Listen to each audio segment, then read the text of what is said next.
दिल्ली देश की राजधानी है और केवल दिल्ली वासी नहीं, पूरे देश के लोग चाहते हैं कि दिल्ली एक खूबसूरत शहर हो, सुंदर शहर हो। दिल्ली वासी चाहते हैं कि सुंदर होगा तो उनको अच्छा लगेगा, वो अच्छे वातावरण में जी पाएंगे। देशवासी चाहते हैं कि बाहर से कोई भी आए तो उन्हें लगना चाहिए कि एक अच्छे देश की अच्छी राजधानी में गए हैं। लेकिन दिल्ली के अंदर पिछले कुछ सालों में हमने काफ़ी इम्प्रूवमेंट किए, शिक्षा के क्षेत्र में, स्वास्थ्य के क्षेत्र में, बिजली के क्षेत्र में, पानी के क्षेत्र में। लेकिन सफाई बहुत ख़राब है।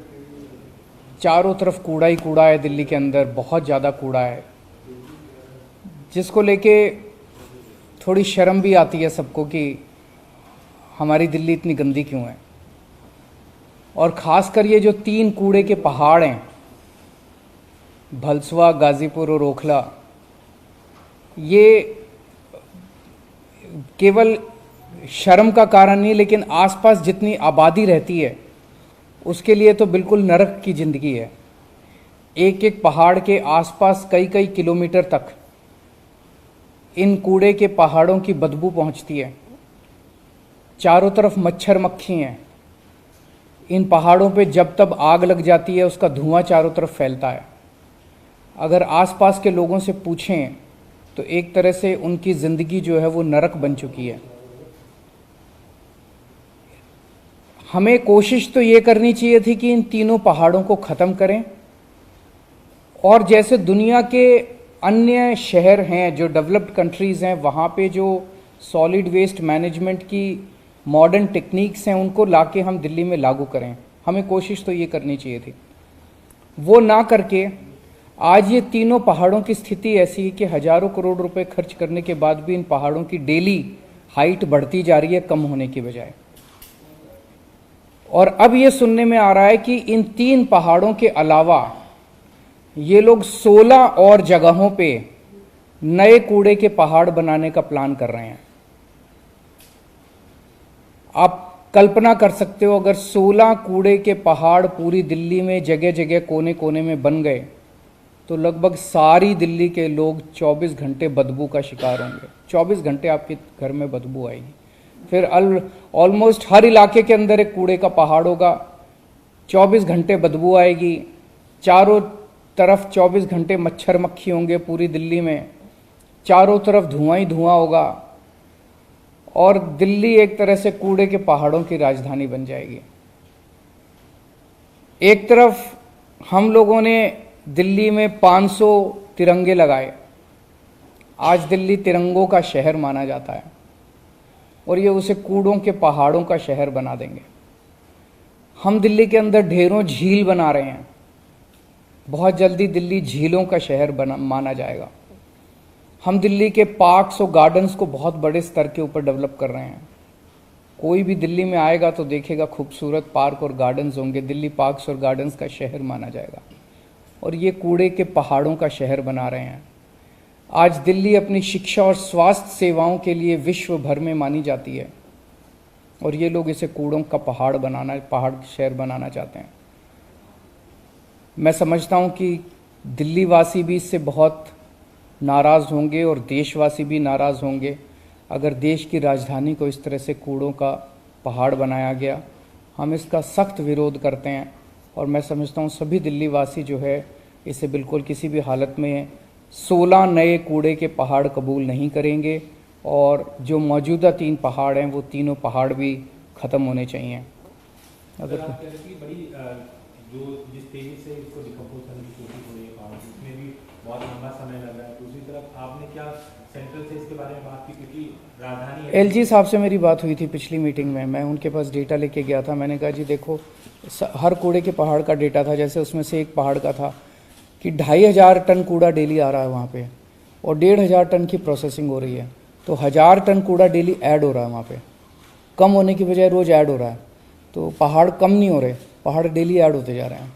सर, दिल्ली में बीजेपी बार बार दावा करती है कि हमने करोड़ों की मशीनें लगा दी, बहुत कुछ कर लिया, लेकिन वो पहाड़ की हाइट कम फैलता जा रहा है। जो असली बोर्ड है, बिल्कुल। तो कोई काम होता हुआ अब तक दिख नहीं रहा है। वो पता नहीं मशीनें कितनी लगाई कितनी नहीं लगाई, लेकिन मैं समझता हूँ कि आज 21वीं सदी के अंदर इन पहाड़ों को से निपटारा पाना कोई मुश्किल काम नहीं होना चाहिए, अगर नीयत साफ है तो।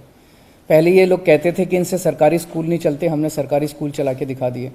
ये कहते थे इनसे सरकारी अस्पताल नहीं चलते, इनकी सारी सरकारें जो है वो हाथ खड़े कर देती हैं, हमने सरकारी अस्पताल चला के दिखा दिए।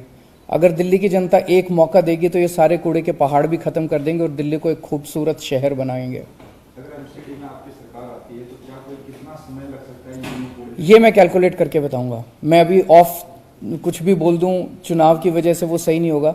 मैं कैलकुलेट करके बताऊंगा और उतने टाइम में आपको कूड़े के पहाड़ साफ कर दूंगा।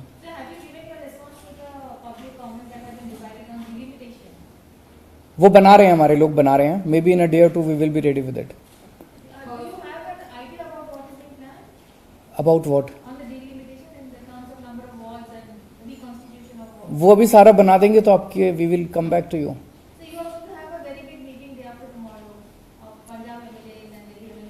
नहीं, वो देश भर के अंदर अब जगह जगह कहीं हमारे सरपंच जीत गए हैं, कहीं हमारे काउंसलर जीत गए हैं, कहीं हमारे मेयर बन गए हैं।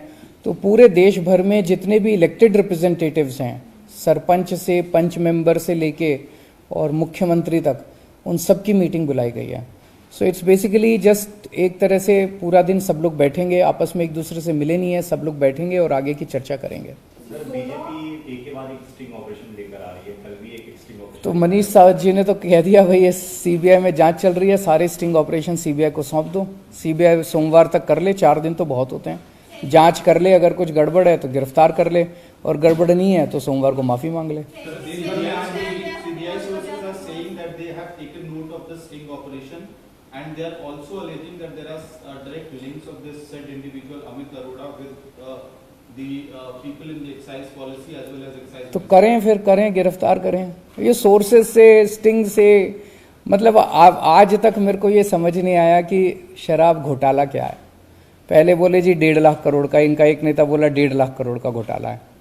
दिल्ली का बजट ही 70,000 करोड़ है, 1.5 लाख करोड़ का घोटाला कैसे होगा? एक और नेता बोला जी 8,000 करोड़ का घोटाला है। तीसरा नेता बोले जी 1100 करोड़ का घोटाला है। एलजी साहब बोले जी 144 करोड़ का घोटाला है। सीबीआई ने अपनी एफआईआर में लिखा कि 1 करोड़ का घोटाला है। और अंत में जब मनीष जी के यहाँ जब इन्होंने रेड मारी तो 1 पैसा भी नहीं मिला, उनके लॉकर में कुछ नहीं मिला। उनके गांव होके आ गए, गांव में सारा गांव वालों से पूछा भी मनीष ने कोई जमीन वगैरह तो नहीं खरीदी, कुछ नहीं मिला। तो घोटाला है क्या? बेसिकली मैं समझता हूं कि केंद्र सरकार को सुबह से शाम तक सीबीआई ईडी छोड़ के कुछ पॉजिटिव काम भी करने चाहिए देश के लिए। देश के लिए पॉजिटिव काम नहीं करेंगे तो देश आगे कैसे बढ़ेगा?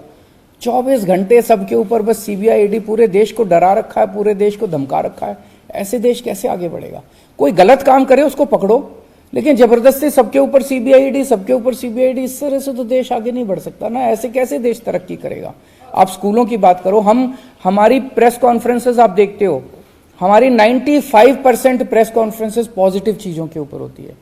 कि अभी मैं जा रहा हूं एक स्कूल के बच्चों को, हमारे 1100 के करीब बच्चे जो हैं वो नीट और जेई के पेपर उन्होंने क्लियर किए हैं। बहुत बड़ी बात है। स्कूलों के सरकारी स्कूलों के बच्चे जो है इंजीनियरिंग के, मेडिकल के पेपर पास कर रहे हैं, बहुत बड़ी बात है।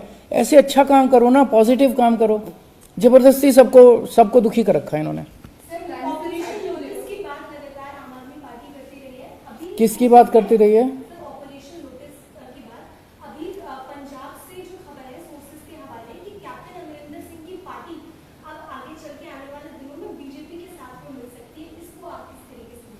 कर लें, he is free to do it, इसमें हम क्या टिप्पणी करें? सर, एक और सवाल है, वो ये है, राजकोट में आपकी टीसी हुई थी, उसके बाद में पूर्व नौकरशाहों ने सीईसी को पत्र लिखकर ये कहा है कि आम आदमी पार्टी सिविल सर्वेंट्स का राजनीतिकरण कर रही है और आपके ऊपर उनको लालच देने का आरोप है। उन सिविल सर्वेंट्स को ये भी लिखना चाहिए कि गुजरात में बहुत ज़्यादा भ्रष्टाचार हो गया, गुजरात में जहरीली शराब से कई लोग मर गए, गुजरात के अंदर बहुत बड़े स्केल पे ड्रग्स का इंपोर्ट हो रहा है। इनके बारे में भी उनको चिंता करनी चाहिए।